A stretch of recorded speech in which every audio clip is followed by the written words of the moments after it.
Why you're touching her? Stop touching her! Don't touch her, please. Do not touch her.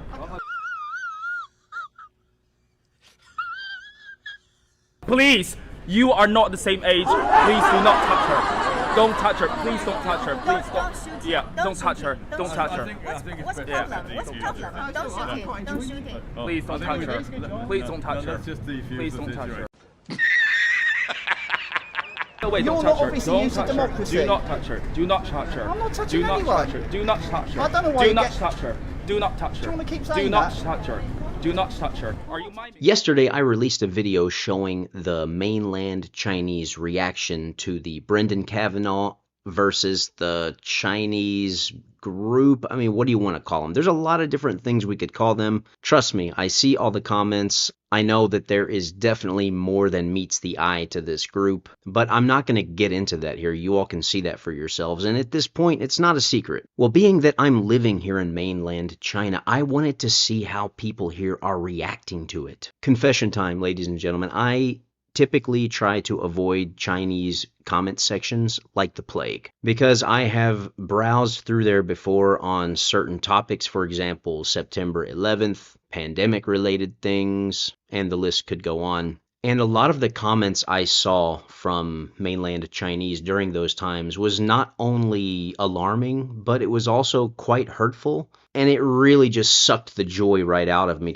to know that people could write such things. But with this situation regarding Brendan Kavanagh and that group of angry Chinese, I was seeing people in my comment section saying, hey, a lot of the Chinese are actually not taking the side of that Chinese group. And to be honest, I was in disbelief. I didn't believe that. So that's what caused me to want to go check it out for myself. Released a video yesterday showing the top 10 comments on a widely viewed article in China. But there were people in the comment section again saying that, oh, you didn't pick a good article. This doesn't really reflect what the Chinese are saying. I tried to view the comment section of other platforms in China, but in order to see the comments, you have to use your ID card. So for me, I would have to use my passport and create an account if I was even allowed to. And for me, just as a general rule, whether it's in China or any other country, I don't really like having to go to those lengths to be able to use some kind of internet service or an app. I think it's a bit excessive. I think it's a bit of an overreach, so that's why I avoid it. So the best thing I could do was find an article on the Chinese internet. I found the most widely viewed article that I could, went through, found the top 10 comments, did not cherry pick them. The only cherry picking that there was the fact that I picked the 10 most interacted with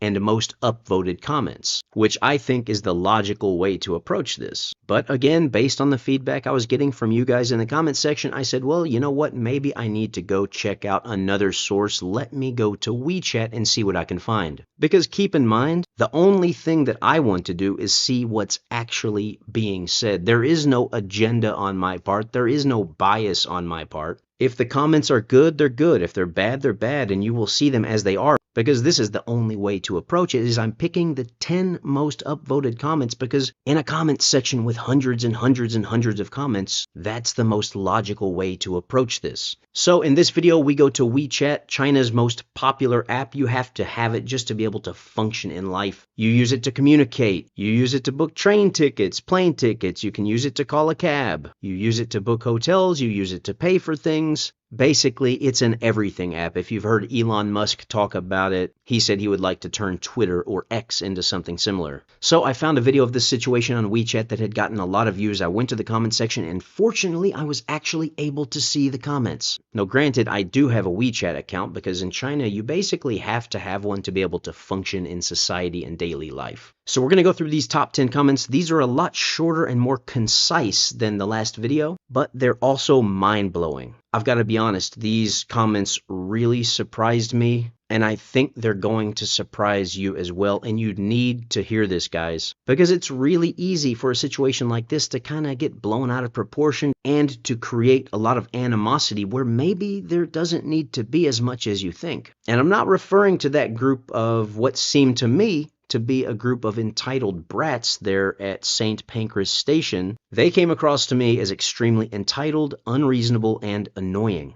But I'm saying I also have seen a lot of comments that are kind of lumping all of Chinese people into that same batch, and you need to see these comments before you draw such conclusions, because what you're about to hear might surprise you. So I found the top 10 comments. We're going to start with the most upvoted comment first. Number 1, and keep in mind I had to translate all of these from Chinese to English. You go to the UK and ask others to abide by what you claim are the rules of China? Number 2, you've made us lose face and brought shame upon us in front of the whole world. Number 3, how strange.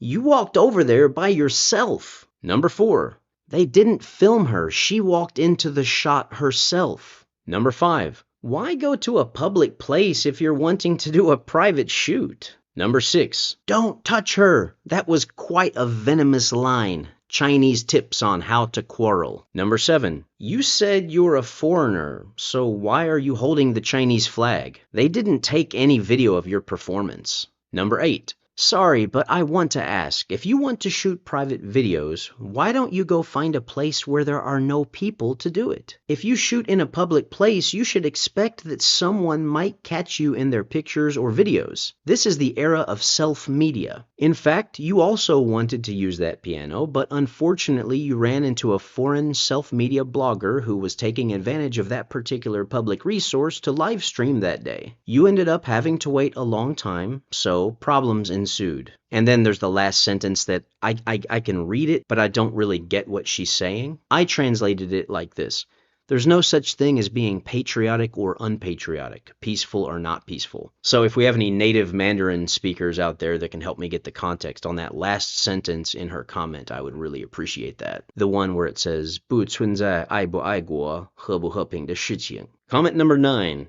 Don't embarrass the Chinese people anymore. Otherwise, how will people study abroad? My goodness. And on this particular comment, I included one of the replies because it kind of hit me. Just listen. This person replied, British people know that not all of us Chinese are like that. And guys, that comment really got me. Because yes, that group at the station, they were obviously a group of douchebags. But we have to be careful because they do not reflect or represent Chinese people as a whole. And last but not least, comment number 10. These people are just causing trouble for no reason. Stop making excuses. So, there you have it. Now we've taken a look at an article that was widely viewed in China about the situation. And then here we've gone to China's most popular app, WeChat, and we looked in the comments section of an actual video of the encounter. I'll be honest with you guys, these comments are not what I expected.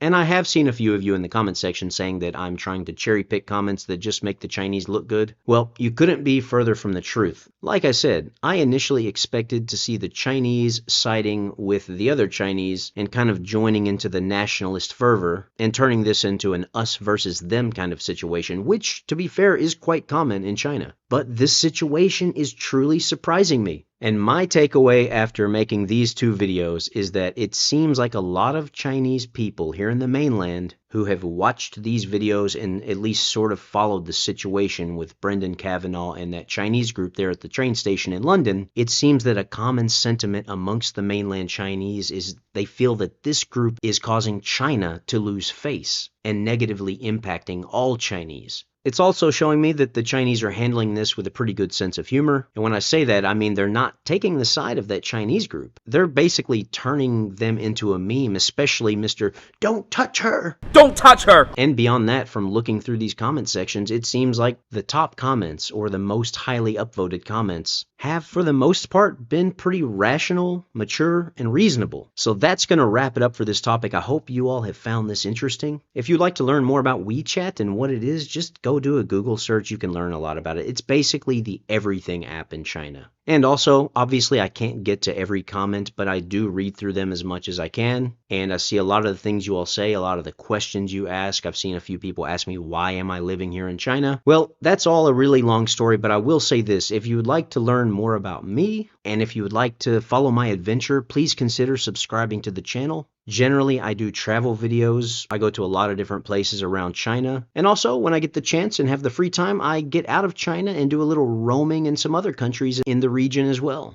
But I do love the comments, guys. It's pretty amazing just reading through the comments when you see who's there. I mean, I get comments that get me laughing. I get comments that I learn things from. I read such interesting experiences from some of you all out there who are willing to kind of share your story and tell a bit about yourself. And I want to say I really appreciate it. I love it. And for anyone who's supporting my channel, I want to give you a sincere, heartfelt thanks. And if you want to go the extra mile in supporting what I do have a Patreon page as well as a Buy Me a Coffee. So I hope you'll stay tuned for what's next. And until then, take care of yourselves, and we will catch you all in the next video.